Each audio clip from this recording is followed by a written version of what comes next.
नमस्कार, मैं हूं आपके साथ नुमानसा मलिक। मेरे साथ है मेरी सहयोगी शिखा। शुरुआत कर रहे हैं। इस वक्त बड़ी खबर भोपाल से मिल रही है, जहां पर संविदा स्वास्थ्य कर्मचारियों की हड़ताल है। एमपी में संविदा स्वास्थ्य कर्मचारियों की हड़ताल। बीते 9 दिन से हड़ताल पर हैं संविदा कर्मचारी। संविदा स्वास्थ्य कर्मचारियों की हड़ताल से असर, स्वास्थ्य सेवाओं पर पड़ रहा है बुरा असर। बीते 9 दिनों से संविदा कर्मी हड़ताल पर चल रहे हैं, जिसका असर साफ देखने को मिल रहा है। बीते 9 दिनों से ये हड़ताल चल रहा है। अनिश्चितकालीन के लिए इस आंदोलन को रखा गया है। भोपाल से बड़ी जानकारी। संविदा स्वास्थ्य कर्मचारियों की 9 दिनों से लगातार चल रही ये हड़ताल।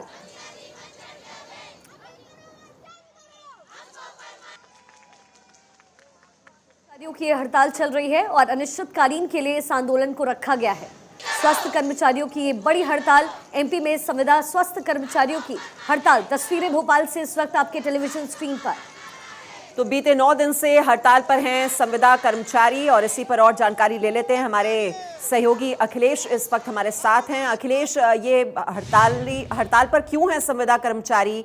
क्या वजह है और क्या इनकी मांगों पर कोई गौर नहीं कर रही सरकार? क्या वजह है कि लगातार 9 दिन से हड़ताल जारी? बिल्कुल, आज नवा दिन है मीमांसा जी, हड़ताल चल रही है और आज हड़ताल का नवा दिन जो है कुछ अलग तरीके से हो रहा है। झुंझुना और लॉलीपॉप के जरिए, यानी कि एक मैसेजिंग है कि सरकार आश्वासन जो देती है उन आश्वासनों से काम नहीं बनेगा, झुंझुनों से काम नहीं बनेगा, ये लॉलीपॉप जो है उससे काम नहीं बनेगा। आप जो जानना चाह रहे थे कि आखिर ये क्यों हड़ताल कर रहे हैं, तो ये हड़ताल इसलिए है कि ये संविदा है एडहॉक बेसिस पे और परमानेंट होना चाहते हैं और लगातार इनको इस तरह के आश्वासन मिलते रहे, लेकिन आश्वासन कभी पूरे नहीं हुए। यही कारण है कि प्रदेश भर में 32,000 से ज़्यादा संविदा स्वास्थ्य कर्मचारी आज हड़ताल पर है और बड़ी संख्या में जो महिला नर्सिंग स्टाफ है, जो कोरोना काल में जिन्होंने जद्दोजहद की, लोगों की जिंदगियां बचाई और एक बार फिर से हम कोरोना की लहर का सामना करने जा रहे हैं, उसके पहले इस तरह की हड़ताल, इस तरह से इनका हड़ताल पर बैठना कहीं ना कहीं संकट पैदा कर सकता है। इनके कर्मचारी संघ के सदस्य हमारे साथ हैं। भदौरिया जी, यह हड़ताल क्यों हो रही है? हम लोग 20-20 साल हो गए विभाग में काम करते हुए, परंतु सरकार ने कभी नियमितीकरण नहीं किया है, ना कोई नीति बनाई है और स्वास्थ्य विभाग में काम कराने के बाद भी बाहर निकाल दिया गया है कर्मचारी को, कहीं अप्रेजल के नाम पर, कहीं पद समाप्ति के नाम पर। इसलिए सभी स्वास्थ्य कर्मचारियों में भयंकर आक्रोश है और 2013 से हम लोग संघर्ष कर रहे हैं सरकार के द्वारा। आज आप देख रहे हैं सभी लोग लॉलीपॉप और खिलौने से वो कर रहे हैं। लेकिन अखिलेश, उनसे सवाल ये भी पूछे कि कोरोना जिस तरीके से पांव पसार रहा है अखिलेश, क्या ये भी संभव है कि इनकी वापसी हो जाए? सरकार ये कदम भी उठाए? ठान लिया है कि बिना आदेश के हड़ताल वापस नहीं होगी हमारी। शिखा, देखिए, इनकी वापसी का सवाल नहीं है क्योंकि ये लोग जो हैं ये ऑलरेडी वर्किंग में है। ये चाहते हैं कि परमानेंट हो और इनको भी एहसास है कि कोरोना का एक तरह से लहर है, कोरोना का संकट सामने है, ऐसे में आप हड़ताल कर रहे हैं, इसको लेकर क्या कहेंगे आप? माननीय मुख्यमंत्री जी से मैं यही निवेदन करना चाहता हूं, जिस व्यवस्था को आपने शोषण की व्यवस्था, अन्यायपूर्ण व्यवस्था और दोहरी व्यवस्था माना है और आपने संकल्प लिया है कि संविदा कर्मचारियों को हम जल्दी से जल्दी नियमितीकरण का तोहफा देंगे, तो वो अपना संकल्प निभाएं। हम काम करने वाले लोग हैं, हमारी काम करने की उससे ही। सवाल है कि कोरोना काल भी सामने है, लहर आ रही है, ओमिक्रॉन का नया वेरिएंट सामने आएगा। तो माननीय मुख्यमंत्री जी से यही मैं कह देना चाहता हूं, हम काम करने वाले लोग हैं, हम लोग जनता की सेवा करने वाले लोग हैं। वो आज हमको नियमितीकरण का आदेश दें, उनके लिए कोई भी शब्द असंभव नहीं है। हम लोग काम करने के लिए जाना चाहते हैं, जल्दी से जल्दी हम लोगों को नियमितीकरण कर। तो नियमितीकरण अगर हो जाएगा तो ये जल्दी काम करेंगे। कुछ महिलाएं हमारे साथ हैं, उनसे हम बात करेंगे। मैडम, झुंझुना लेकर आप प्रदर्शन कर रहे हैं और नवा दिन है, क्या कहेंगे? हम लोग लगातार सरकार को जगाने की कोशिश कर रहे हैं। विभिन्न दिनों पे हमारे विभिन्न आयोजन हो रहे हैं, लेकिन वर्तमान 7 तारीख से हमने चरणबद्ध आंदोलन को शुरू किया है। 15 तारीख से मजबूर होकर हम इस हड़ताल पर बैठे हुए हैं, इस उम्मीद से बैठे हुए हैं कि मामा जी के सामने हमने 2 प्रमुख मांगे रखी हुई हैं, उन मांगों को वो पूरा करें। 2 साल तक लगातार हमने कोरोना में काम किया है, अपने घर परिवारों को, अपने पतियों को, अपने बच्चों को छोड़ कर हम लोग बाहर रहे हैं। मतलब ये वो स्थिति थी सर, जिस समय पे लोगों ने अपने परिवार को छोड़ दिया, किसी को हाथ नहीं लगाया। हम उनका परिवार बने, हम उनके लिए सब कुछ बने, उनकी इलाज किया, सेवा किया। पूरे मध्य प्रदेश को हमने कोरोना महामारी से उबारने के लिए इतना बड़ा योगदान दिया और आज यदि हमारे हक की बात आ रही है तो मध्य प्रदेश सरकार बिल्कुल जिस तरह से हक की बात मांगी जा रही है और आप देखिए तस्वीरें जो है कुछ और तस्वीर में आपको दिखाऊंगा। ठीक है, मेहंदी अखिलेश, लगाकर कुछ देर बाद विरोध फिर हम जताया आपके जा पास रहा लौट कर है। आएंगे मेहंदी और इनकी भावनाओं को हम समझ रहे हैं और ये कह रहे हैं कि कोरोना काल में इतना काम किया है और इसकी वजह से अब ये जो 9 दिन से हड़ताल चल रही है, जो स्वास्थ्य सेवा हैं उन पर भी काफी बुरा असर पड़ा है। आगे बढ़ते हैं, उर्वरक घोटाले से जुड़े हुए मनी लॉन्ड्रिंग के मामले के बारे में आपको जानकारी दे दें। कमलनाथ के भांजे रतुल पुरी के खिलाफ समन जारी किया गया है। दिल्ली की राउज एवेन्यू कोर्ट ने इस समन को जारी किया। मनी लॉन्ड्रिंग मामले में आरोपी हैं रतुल पुरी और अब उनके खिलाफ समन जारी किया गया है। कमलनाथ के भांजे हैं रतुल पुरी, जिनके खिलाफ मनी लॉन्ड्रिंग मामले में ये समन जारी किया गया है, यानी अब उनकी पेशी होगी। राउज एवेन्यू कोर्ट ने यह समन जारी किया है। कमलनाथ के भांजे रतुल पुरी की मुश्किलें यहां बढ़ती हुई नजर आ रही है। मीमांसा, तो ये उर्वरक घोटाला है और इसी से जुड़ा हुआ ये मनी लॉन्ड्रिंग का मामला। आपको बता दें, कमलनाथ के भांजे हैं रतुल पुरी और उन्हीं के खिलाफ ये सम्मन जारी किया गया है। दिल्ली की राउज एवेन्यू कोर्ट ने ये सम्मन जारी किया है। मनी लॉन्ड्रिंग मामले में आरोपी हैं रतुल पुरी। और इसी बीच एक और बड़ी जानकारी मिल रही है। बिकिनी किलर चार्ल्स शोभराज रिहा हो गया है। सीरियल किलर चार्ल्स शोभराज रिहा हुआ। नेपाल की काठमांडू जेल से उसकी रिहाई हुई है। आपको बता दें, पूरे 19 साल बाद चार्ल्स शोभराज आजाद हुआ है। तस्वीरें अब आपके सामने। 19 साल के वक्त के बाद चार्ल्स शोभराज को रिहा किया गया। उम्र कैद की सजा में नेपाल जेल में बंद था चार्ल्स शोभराज।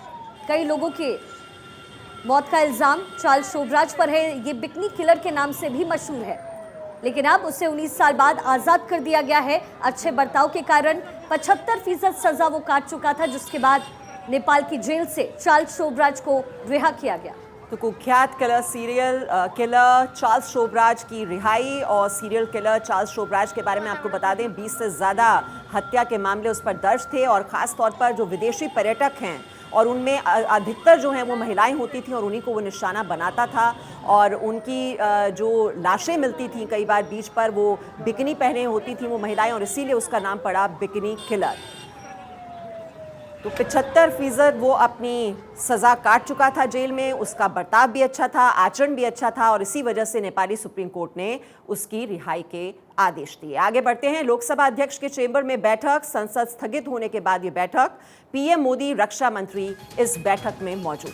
सोनिया गांधी भी इस बैठक का हिस्सा रही।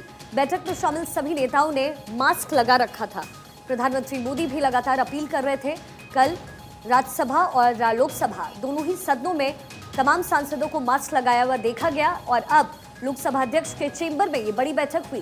संसद स्थगित होने के बाद ये बड़ी बैठक रखी गई। प्रधानमंत्री मोदी, रक्षा मंत्री राजनाथ सिंह बैठक में मौजूद रहे, साथ ही सोनिया गांधी भी बैठक में मौजूद रही और सबसे बड़ी बात कि तमाम सांसदों के चेहरे पर, तमाम नेताओं के चेहरे पर ये मास्क लगा हुआ था। तो कल भी आपको याद होगा ये तस्वीरें आपने पीएम मोदी की देखी थी, मास्क पहने हुए, और जो दोनों ही सदनों के सभापति थे उन्होंने भी मास्क पहना हुआ था। और ये संसद की बैठक स्थगित हुई, उसके बाद ये जो बैठक बुलाई गई उसमें आप देख रहे हैं सोनिया गांधी की मौजूदगी और राजनाथ सिंह भी इस बैठक में मौजूद और सभी ने मास्क पहना हुआ है। तो एक बड़ा संदेश भी देने की कोशिश इन तस्वीरों के जरिए कि अब आपसे भी अपील लगातार भारत 24 कर रहा है कि ज़रूर आपको मास्क का इस्तेमाल करना चाहिए और 2 गज की दूरी का भी पालन करें। तो पहले जो जिस तरह के नियम थे, जो प्रोटोकॉल जुड़ा हुआ था कोरोना के साथ, अब एक बार फिर से ये जो खतरा मंडरा रहा है देश पर, ऐसे में आपसे लगातार ये अपील की जा रही है कि आप भी बाहर निकलें तो ज़रूर मास्क पहनकर। आरजेडी नेता अब्दुल बारी सिद्दीकी के विवादित बयान पर नेशनल कॉन्फ्रेंस के अध्यक्ष फारूक अब्दुल्ला ने बिल्कुल अलग अंदाज में टिप्पणी की। दरअसल फारूक अब्दुल्ला ने गाना गाकर अपना पक्ष सामने रखा। क्या कुछ कहा है उन्होंने, आपको सुनवाते हैं। जीना यहाँ मरना यहाँ, इसके सिवा जाना भी यहाँ, मैं भी यहाँ, हमने रहना है भी यहाँ।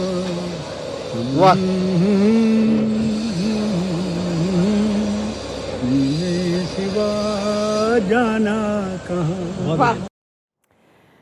और वहीं आपको बता दें, कोरोना पर एक्शन में सीएम योगी नजर आ रहे हैं। सीएम योगी ने आज फिर बुलाई है टीम 9 की बैठक। इस बैठक में आपको बता दें, कोरोना को लेकर चर्चा की जाएगी, कोहरा और शीतलहर को लेकर भी मंथन किया जाएगा। शाम 6:30 बजे 5 सीएम आवास पर यह बैठक होगी। तो तो शाम 6:30 बजे ये बैठक बुलाई गई है। कोहरे और शीतलहर को लेकर भी मंथन होगा, कोरोना को लेकर भी बैठक की जाएगी। कल भी ये बैठक बुलाई गई थी, जिसके बाद कई दिशा निर्देश भी जारी कर दिए गए हैं। लोगों से अपील की जा रही है कि मास्क का इस्तेमाल जरूर करें। तो आप देख रहे हैं अलग अलग राज्यों के जो मुख्यमंत्री हैं वो लगातार एक्टिव मोड में नजर आ रहे हैं कि कोरोना का संक्रमण हमारे देश में न फैले, उसको पहले ही बचाव के क्या तरीके हो सकते हैं, सावधानी के तौर पर क्या कदम उठाए जा सकते हैं, इसको लेकर लगातार मंथन किया जा रहा है। तो कोरोना पर एक्शन में नजर आ रहे हैं मुख्यमंत्री योगी। आज फिर से बुलाई गई है टीम 9 की बैठक। एक बार फिर से कोरोना को लेकर चर्चा की जाएगी, साथ ही साथ जो शीतलहर का जो प्रकोप है, जो कोहरा है, उससे कैसे निपटा जाए, उसको लेकर भी इस बैठक में मंथन किया जाएगा। शाम 6:30 बजे ये बैठक बुलाई गई है मुख्यमंत्री आवास पर।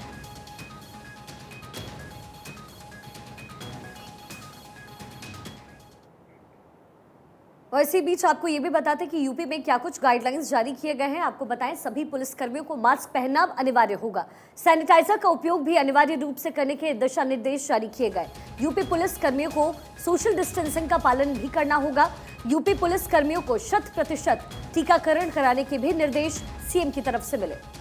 प्रथम डबल डोज और बूस्टर डोज लगाने के भी निर्देश जारी किए गए हैं। कमिश्नरेट और जिलों में उपलब्ध सभी पब्लिक एड्रेस सिस्टम को चेक करवाकर क्रियाशील करने के निर्देश दिए गए हैं। नए पब्लिक एड्रेस सिस्टम लगाने के लिए स्थानों का चिन्हीकरण करने के भी निर्देश दिए गए हैं। इंटीग्रेटेड कमांड कंट्रोल सेंटर पर पुलिस कर्मियों की तैनाती को लेकर भी निर्देश जारी किए गए हैं और भीड़ भाड़ वाले सार्वजनिक स्थानों पर सोशल डिस्टेंसिंग जरूरी की गई है। इसके साथ ही मुख्यमंत्री योगी आदित्यनाथ ने टीम के साथ बैठक की, जिसमें वो निर्देश उन्होंने दिया कि यूपी के डीजीपी और एडीजी एलओ बैठक में शामिल हुए। एडीजी एलओ की तरफ से प्रदेश भर के पुलिस अफसरों को दिशा निर्देश जारी किए गए।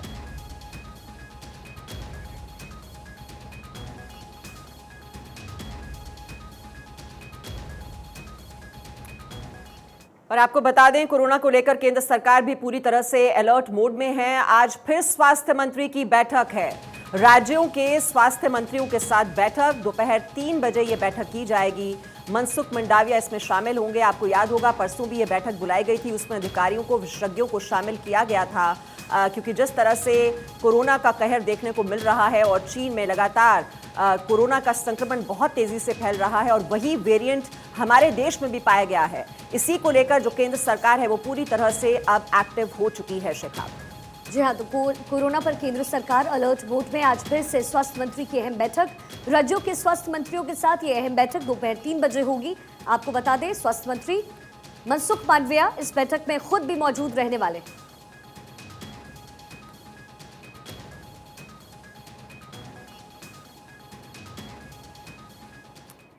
और केंद्र सरकार ने भारत बायोटेक की कोरोना नेजल वैक्सीन को मंजूरी दे दी है। इस वैक्सीन के 2 ड्रॉप दिए जाएंगे। वहीं पहले कोविशील्ड या कोवैक्सीन का टीका लगवाने वाले लोग भी इसे ले सकते हैं। नेजल वैक्सीन आज से कोविन ऐप पर भी आपके लिए उपलब्ध होगी। साथ ही टीकाकरण कार्यक्रम में भी इसे शामिल किया गया है। हालांकि अभी ये सिर्फ निजी अस्पतालों में ही उपलब्ध हो पाएगा, लेकिन आने वाले दिनों में इसको सरकारी अस्पतालों में भी मुहैया करवाया जाएगा।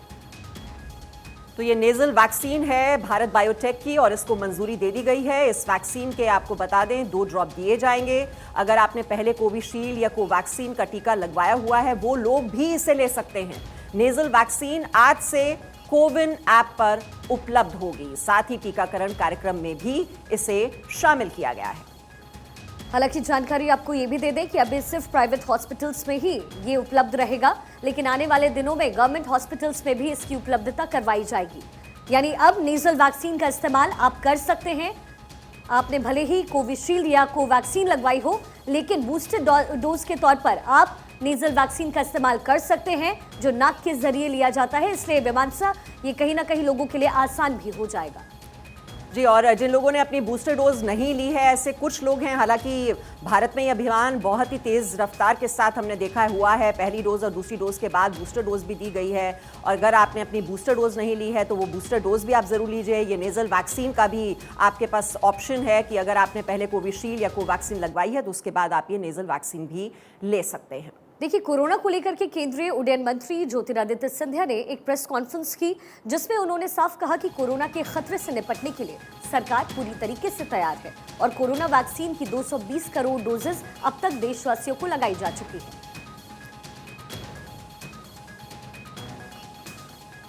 चलिए अब आपको सुनवाते हैं उन्होंने क्या कुछ खास कहा है।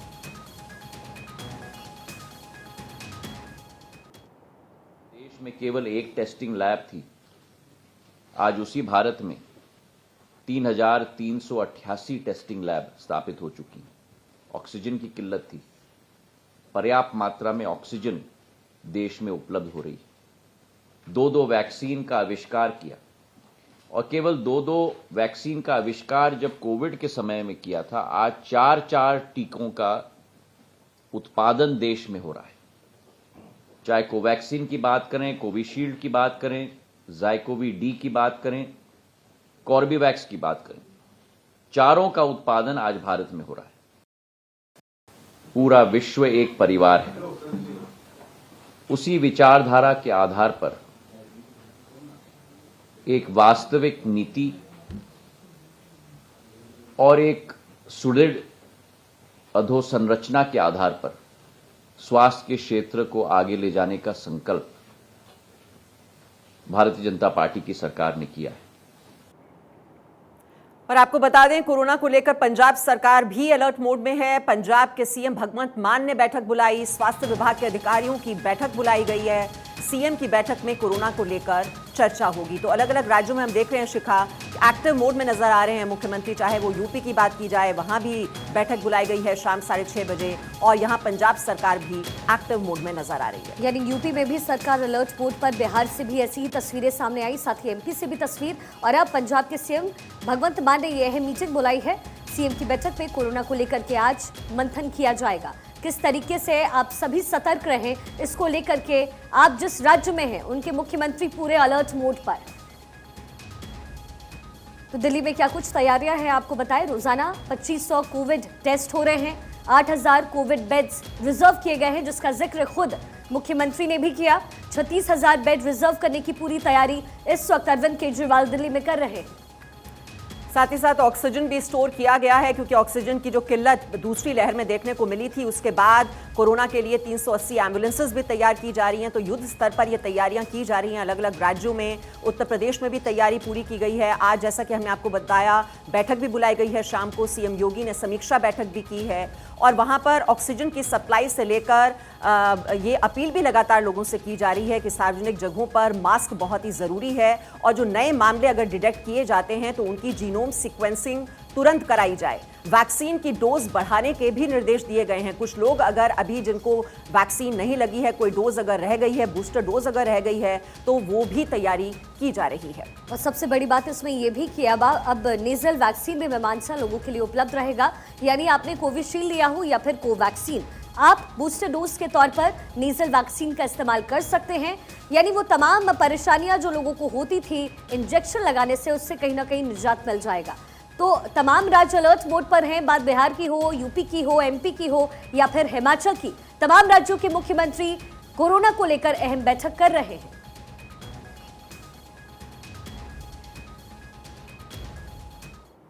और साहिबजादों की महान शहीदी को सम्मान केंद्र सरकार मना सकती है। पहली बार वीर बाल दिवस गुरु गोविंद सिंह के बेटों की शहादत को सम्मान देगी। जानकार सूत्रों ने ये संकेत दिए हैं। 26 दिसंबर को वीर बाल दिवस मनाए जाने के संकेत हैं। दिल्ली में ही किसी बड़े आयोजन के संकेत। संस्कृति मंत्रालय, गृह मंत्रालय कर सकते हैं आयोजन। मोदी, शाह, किशन रेड्डी सहित कई बड़े नेता इसमें शामिल हो सकते हैं।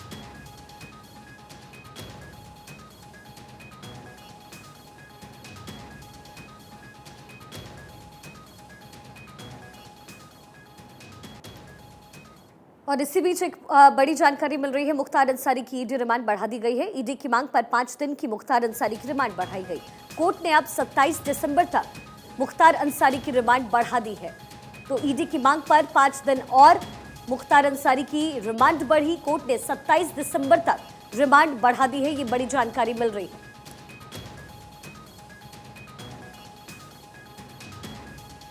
मुख्तार अंसारी की ईडी रिमांड बढ़ा दी गई है। ईडी की मांग पर 5 दिन की रिमांड और बढ़ाई गई है। मुख्तार अंसारी की ईडी रिमांड अब 27 दिसंबर तक रहेगी। ये बड़ा फैसला आया है मुख्तार अंसारी केस को लेकर। ईडी की मांग पर 5 दिन और बढ़ाई गई हिरासत।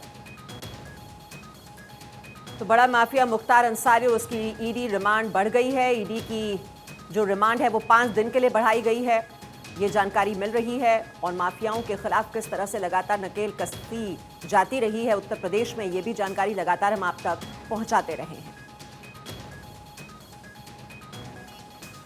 और इस बीच एक और बड़ी खबर मिल रही है। उत्तर प्रदेश के गाजियाबाद के मैरिज हॉल में लग गई आग। दमकल की 6 गाड़ियां मौके पर, किसी के हालांकि हताहत होने की अभी खबर नहीं मिल रही है, लेकिन गाजियाबाद के मैरिज हॉल में ये आग लगी है। दमकल की 6 गाड़ियां मौके पर मौजूद हैं और आग को बुझाने की मशक्कत वहां पर जारी है। ये बड़ी जानकारी यूपी के गाजियाबाद से मैरिज हॉल में आग लग गई। आग लगने की वजह का फिलहाल पता नहीं चला है, लेकिन गनीमत ये रही कि कोई नुकसान नहीं हुआ। दमकल की 6 गाड़ियां इस वक्त वहां स्थिति को नियंत्रित करने के लिए मौजूद है और आप देख सकते हैं तस्वीरों में ये आग कितनी भयानक थी। लेकिन अच्छी बात ये रही कि इसमें किसी के हताहत होने की कोई जानकारी नहीं मिल रही। तो गाजियाबाद की तस्वीरें आप देख रहे हैं जहां मैरिज हॉल में ये आग लगी हुई है और आग किस तरह से धधक रही है। वहां पर दमकल की 6 गाड़ियां मौके पर पहुंची हुई हैं।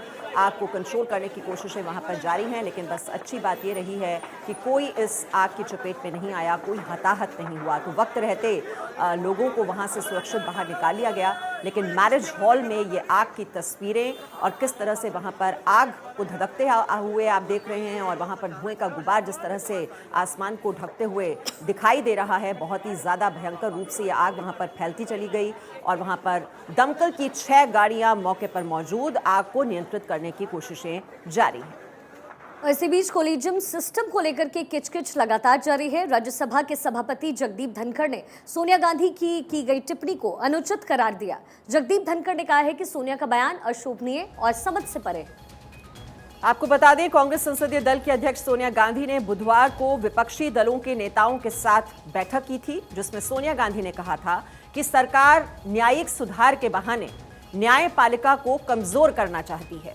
केंद्र सरकार न्यायपालिका पर हमले कर रही है और सुनियोजित तरीके से न्यायपालिका को कमजोर करने की कोशिश की जा रही है। सोनिया ने यह भी कहा था कि न्यायिक सुधार के लिए यह उचित प्रयास नहीं है। साथ ही उन्होंने ये भी कहा कि ये जनता की नजर में न्यायपालिका की हैसियत को कम करने की कोशिश है। इसके जवाब में राज्यसभा में जगदीप धनखड़ ने कहा कि न्यायपालिका को लेकर सोनिया गांधी का बयान उनकी समझ और सोच से परे है। ये लोकतंत्र का स्तंभ है। मैं नेताओं से आग्रह करता हूं और अपेक्षा करता हूं कि वो उच्च संवैधानिक पदों पर पक्षपात का आरोप न लगाएं। वहीं राज्यसभा में कानून मंत्री किरेन रिजिजू ने कोलिजियम सिस्टम को लेकर एक बयान दिया और कहा कि सरकार को कोलिजियम में पारदर्शिता, निष्पक्षता और सामाजिक विविधता की कमी पर अलग अलग सोर्स से सुझाव प्राप्त हुए। सरकार उच्च न्यायालयों में न्यायाधीशों की नियुक्ति पर सुधार की ओर बढ़ रही है। किरेन रिजिजू ने कहा कि जजों की नियुक्ति को लेकर उन्हें सुधार के अनुरोध के साथ ये सुझाव प्राप्त हुए हैं।